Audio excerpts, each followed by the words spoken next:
अगर आप अपने पैसे को पूरी तरीके से इक्विटी या स्टॉक्स में इन्वेस्ट करते हैं तो मार्केट का एक डाउन ट्रेंड आपके इन्वेस्टमेंट को जीरो कर सकता है। वही दूसरी तरफ अगर आप फिक्स डिपॉजिट या फिर बॉन्ड फंड में अपने पैसे को इन्वेस्ट कर देते हैं तो इन्फ्लेशन ही आपकी वेल्थ को खा जाएगा। तो इस वजह से आपको एक बैलेंस्ड फंड चाहिए होता है जहां पे आपको बैलेंस्ड एडवांटेज मिल सके, यानी कि इक्विटी एंड डेट का कॉम्बिनेशन मिल सके। यही बेनिफिट देने के लिए एसबीआई म्यूचुअल फंड ने बैलेंस्ड हाइब्रिड फंड को लॉन्च किया है, यानी कि ये एक एनएफओ है जिसे आप न्यू फंड ऑफरिंग कहते हैं। 10 अगस्त 2026 से लेकर के 24 अगस्त 2026 तक ये fund option as a NFO available रहेगा और इसका जो यूनिट का डेट ऑफ अलॉटमेंट है वो 31 अगस्त 2026 रहेगा।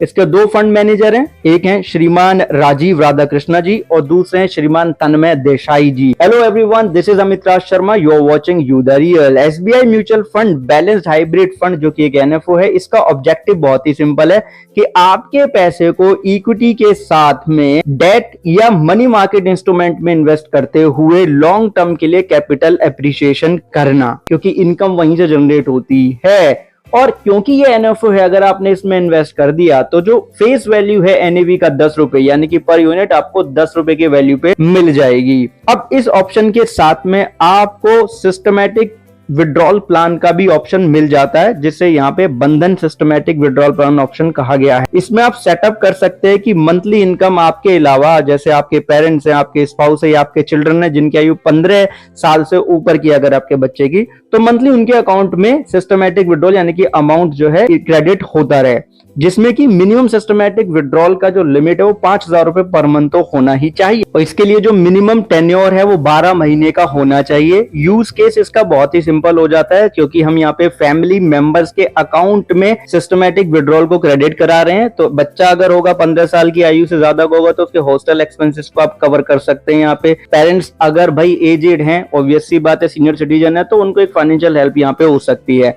मिनिमम 5,000 रुपए का लमसम इन्वेस्टमेंट आप कर सकते हैं। उसके बाद में 1000 के मल्टीपल में ही होगा, जैसे 6,000, 7,000, 8,000, 9,000, 10,000 इस तरीके से। अगर आप मिनिमम 6 महीने के लिए इन्वेस्टमेंट करना चाहते हो तो महीने का 1,000 रुपए का इन्वेस्टमेंट होगा। अगर मिनिमम 12 महीने के लिए इन्वेस्टमेंट करते हो तो 500 रुपए पर मंथ कर सकते हो। लोग वीकली भी इन्वेस्टमेंट करते हैं, मिनिमम 6 वीक के लिए कर रहे हो तो 1,000 रुपए पर वीक, और 12 वीक के लिए कर रहे हो तो 500 रुपए पर वीक के हिसाब से इन्वेस्टमेंट हो सकता है। रेस्ट आप पॉज करके पढ़ लेना। किसी तरीके का कोई लॉकिंग पीरियड यहाँ पे नहीं है। तो यानी कि अगर आप 1 साल के अंदर जितनी भी यूनिट मिली है उसका 10% विड्रॉ करते हो, एग्जिट करते हो, उनको स्विच करते हो, रिडीम करते हो, तो कोई एग्जिट लोड चार्ज नहीं लगेगा।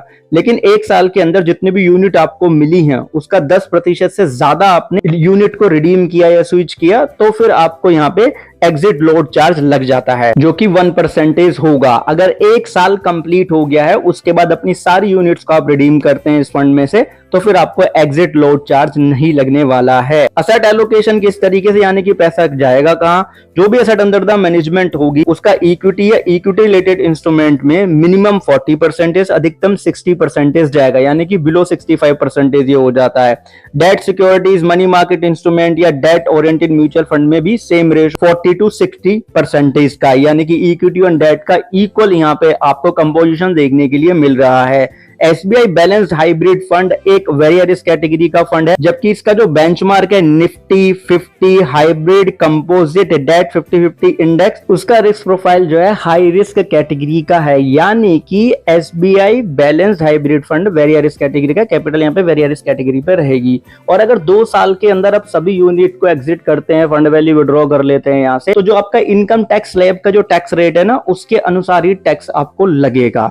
एसबीआई बैलेंस्ड हाइब्रिड फंड का जो बेंचमार्क, उसका अगर रेट ऑफ रिटर्न आप देखोगे तो पिछले 1 साल में 2.53%, पिछले 3 साल में 10.05% और सिंस द इंसेप्शन 12.25% का इसने एवरेज रेट ऑफ रिटर्न दिया है। अब अगर आप 2 साल के बाद में यहां से विड्रॉ करोगे, फंड से एग्जिट करोगे, तो 12.5% का long term capital gain tax आपको देना होगा। मान लो कि श्रीमान ए हैं जिन्होंने एसबीआई बैलेंस्ड हाइब्रिड फंड के एनएफओ में 5 लाख रुपए इन्वेस्ट किए 3 साल के लिए, और वो 12% का एवरेज रेट ऑफ रिटर्न यहाँ पे अज्यूम कर रहे हैं। तो ऐसे में जब 3 साल कंप्लीट होंगे तो 7,02,464 रुपए का टोटल ये कॉर्पस अमाउंट बन सकता है। अब इसके ऊपर long term capital gain tax लग जाएगा अजम्पशंस नहीं मिलेगा, रिबेट नहीं मिलेगा। क्यों? क्योंकि इक्विटी ओरिएंटेड फंड अगर ये होता तो ऐसे में असेट अंडर द मैनेजमेंट का कम से कम 65% इक्विटी में इन्वेस्ट होता तो वो मिलता। अब यहाँ पे 60% हाइब्रिड कैटेगरी का फंड है,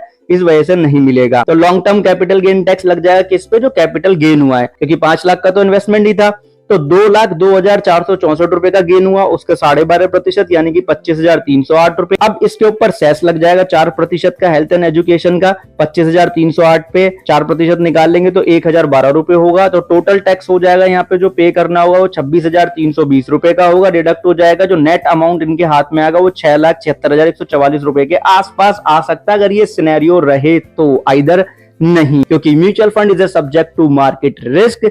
प्रॉपर रिस्क एनालिसिस करो, उसके बाद ही इन्वेस्ट करो। बाकी आपके पास कोई प्लान है, उसकी सरेंडर वैल्यू और बेनिफिट को लेकर कंफ्यूजन है तो कमेंट सेक्शन में उस प्लान का नाम लिखिएगा, हम अलग से आपके लिए वीडियो लेकर के आ जाएंगे। यहाँ पे हर एक जानकारी आपको मैं फ्री में देता हूँ, किसी तरीके का कोई प्रोडक्ट या सर्विस आपको सेल नहीं करता हूँ मैं चैनल पे। तो मेरे व्यवहार में कोई भी आपको कॉन्टैक्ट करता है तो मेरी बात ये ध्यान रखिएगा। हाँ, जो पर्सनल कंसल्टेशन होती है जिससे आप 101 लेते हैं, उसके लिए आप मेंबरशिप ले सकते हैं चैनल की, या फिर डायरेक्टली मेरे से कांटेक्ट कर सकते हैं। चैनल के अबाउट सेक्शन को देख लीजिएगा, ईमेल आईडी आपको मिल जाएगी। पर्सनल कंसल्टेशन के चार्जेस होते हैं जो एज पर द नीड आपको बताए जाते हैं, जैसे आपकी नीड होती है उसके अनुसार ही वो चार्जेस होते हैं।